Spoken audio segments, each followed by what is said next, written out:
Comme chaque mardi, c'est l'actualité culturelle avec notre partenaire Culture Prime, la plateforme de l'audiovisuel public. Adrien. Alors, je ne vais pas faire de faux suspense en vous demandant faussement qui est le crooner numéro 1 sur la plateforme de musique Spotify. Je sais que vous le savez, donc non, ça n'est pas Maître Gims, Jamel, comme vous l'avez répété pour faire la blague tout à l'heure. Ça n'est pas non plus Dick Griffiths, paix à son âme. Ouais. Ça n'est pas non plus Eddie Mitchell. C'est bien Elvis Presley. Alors pourquoi est-ce qu'on vous parle d'Elvis Presley ? Eh bien parce qu'il y a un biopic réalisé par Baz Luhrmann qui va bientôt sortir avec Austin Butler dans le rôle titre. Vous voyez que la ressemblance, en effet, on peut voir certains traits de ressemblance, même s'il est plus jeune sur la photo que Elvis. Il y aura également Tom Hanks dans ce film et également à venir un film d'animation qui s'appelle The King et qui, lui, arrivera bientôt sur Netflix. Agent King, voilà, Elvis Presley en super-héros.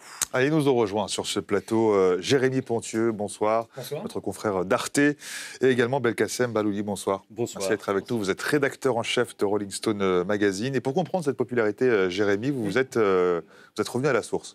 Effectivement, de nombreux éléments appartenant au mythe d'Elvis se trouvent quelque part dans la ville de Memphis, dans le Tennessee, tout près de l'Arkansas et du Mississippi. Il suffit de taper d'ailleurs Elvis et Memphis dans un moteur de recherche. On arrive instantanément sur un site réservé à la visite de Graceland, quelque chose que vous connaissez peut-être, qui est la demeure mythique du chanteur, on va en parler tout à l'heure, où se sont regroupés des centaines de milliers de fans à sa mort. Et c'est un lieu où Elvis a fait beaucoup de ses premières armes et sur laquelle il faut se pencher pour mieux comprendre l'origine du King. Et nous, effectivement, à Arte, on est allé sur la route de Memphis, pas à la recherche d'Eddie Mitchell, mais plutôt à la recherche, à la recherche du King. Voilà. Et on va voir le sujet tout de suite. Oui, tout à fait, oui, c'est l'idée. Si vous visitez Memphis et que vous êtes fan d'Elvis Presley, il n'est pas trop tard pour marcher dans ses pas. Tout commence à Beale Street, à l'ouest de la ville. Dans les années 50, cette rue souffrait d'une mauvaise réputation. Mais aujourd'hui, Beale Street est reconnue comme le berceau du blues. C'est d'ailleurs au numéro 126 qu'Elvis trouve la tenue de ses rêves. Dans les années 50, Elvis s'habillait chez mon père, Bernard Lenski. Et il a continué à venir chez nous jusqu'à sa mort. On nous surnomme l'habilleur du King. Le King lui restera fidèle toute sa vie. J'étais avec lui le jour où il s'est acheté une chemise en soie rose. Il voulait être différent. Les autres le trouvaient bizarre et se moquaient de lui, mais moi, je comprenais. C'est près de cette rue mythique, au Sun Studio, qu'Elvis enregistre en 1953 ses 2 premiers morceaux. Je m'appelle Jerry Phillips. Mon père, Sam Phillips, a découvert Elvis Presley. Je crois qu'il s'était fixé pour mission de donner une chance de s'en sortir aux Blancs et aux Noirs défavorisés. L'année suivante, il enregistre son premier véritable tube, une reprise d'Arthur Crudup intitulée « That's All Right ». Dewey Phillips était la star des DJ de Memphis. Et quand il a mis « That's All Right, Mama », le standard a explosé. Les gosses appelaient pour dire « Remettez le gars de Memphis ».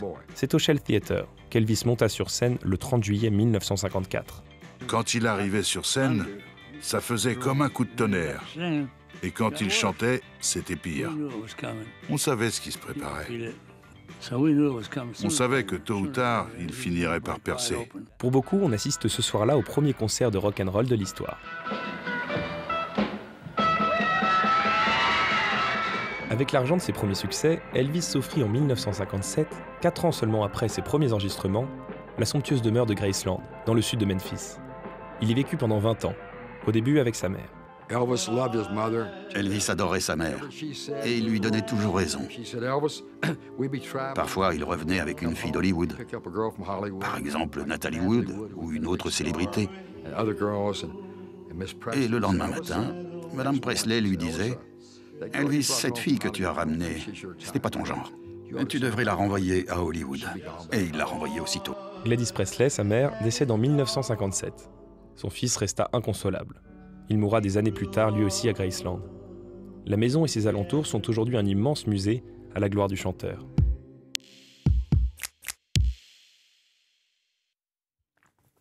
Bon, je pense qu'on sera à peu près tous d'accord pour dire qu'on ne peut pas parler d'Elvis sans parler des lieux de pèlerinage. Et je m'adresse à vous, Belkacem Balouli, des lieux de pèlerinage qui continuent à faire vivre la popularité d'Elvis 42 ans après sa mort. Oui, parce que chaque année, il y a la fameuse Elvis Week aux alentours du 15 août, qui est la date justement du décès d'Elvis. Et chaque année, entre 30 et 50 000 personnes viennent participer. Alors, il y a la veillée aux bougies, la visite de Sun Studio, la visite de Graceland, évidemment. Et évidemment, le petit détour par le cimetière où est enterré Elvis à côté de sa maman, d'ailleurs.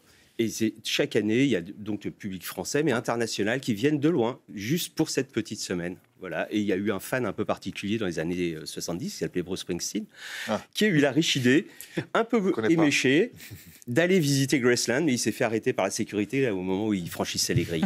Mais ce pèlerinage, en fait, touche tout le monde. C'est-à-dire qu'on peut être une star, même une superstar, et quand même aller se rendre sur les lieux où a vécu Elvis.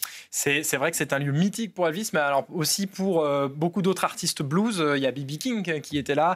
Il y avait aussi la Stax, le label Stax, qui n'était pas très très loin. Qu'est-ce qui fait que la ville est un tel lieu d'ébullition pour la musique d'Elvis? Belkacem, tu peux nous en dire un peu plus? En fait, tout le sud des États-Unis vit au rythme de la musique, parce que le dimanche à la messe, que ce soit noir ou blanc, on chante. Cette musique se chante aussi dans les maisons. À l'époque, il n'y avait pas vraiment la radio. Le seul lien, justement, était une grande émission en ce qui concerne les Blancs, le Grand Ole Opry, où Elvis participera, mais où il se fera saquer parce qu'il trouvait que sa musique était beaucoup trop noire. Et en parallèle, les radios gospel noires de tout le sud. Et donc, on vit dans cette effervescence musicale. Memphis est la seule grande ville dans le coin, avec Nashville, qui, elle, est déjà dans les années 50 très, très country. Et du coup, il y a eu quelques entrepreneurs, dont le fameux Sam Phillips, qui a ouvert le Sun Studio, mais d'abord pour enregistrer des musiciens noirs, Lightning Hopkins, des gens comme ça, avant qu'Elvis pousse la porte en 1953, puis le fasse revenir en 1954 pour chanter d'autres chansons. Et donc, il y a aussi ce biopic où j'imagine, on verra tous ces lieux qui sort bientôt. J'imagine que c'est aussi un événement très attendu par les fans.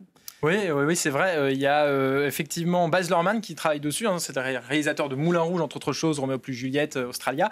Et c'était pour lui, il l'a expliqué, assez difficile, des grandes recherches à faire pour reproduire la gestuelle de partie particulière de la star. Et justement, pour répondre aussi aux attentes des fans. Une attente qui, à mon avis, est une grande attente aussi, parce qu'Elvis est connecté au cinéma, justement, autant qu'à la musique, puisqu'il jouait principalement dans les comédies musicales qui ont eu un succès monstrueux, qui ont permis de propulser ses albums, ou peut-être l'inverse. Et plus tard, c'est le début de l'histoire avec Hollywood, que peut-être Belkacem, vous avez justement des choses à nous dire là-dessus. Effectivement, Elvis, c'est simple. À partir du moment où il revient du service militaire en 1960, le colonel Parker avait déjà préparé le terrain en le faisant jouer dès la fin des années 50 dans des films qui auront un vrai succès comme Jailhouse Rock, et le rock du bagne avec le tube qui s'en suivit, évidemment. Puis après, a vu que ça pouvait être une mine d'or sans avoir à trop se fouler. Donc, direction Hollywood. Elvis s'installe à Los Angeles et tourne navet sur navet, parce qu'il faut bien les appeler par leur nom. Ce sont des navets atomiques avec des chansons mièvres. Et Elvis ne supportait pas d'avoir à chanter ces chansons. Ça le perturbait. Il revenait justement dans son havre de Memphis pour justement essayer de se libérer de tout ça. Merci infiniment. Merci beaucoup, Belkacem Balouli, rédacteur en chef chez Rolling Stone Magazine. Je vais y arriver. Merci beaucoup, Jérémy Pontieux, notre confrère d'Arte, d'avoir été dans 17-20 de France Info. On vous retrouve dans quelques secondes. Lucie.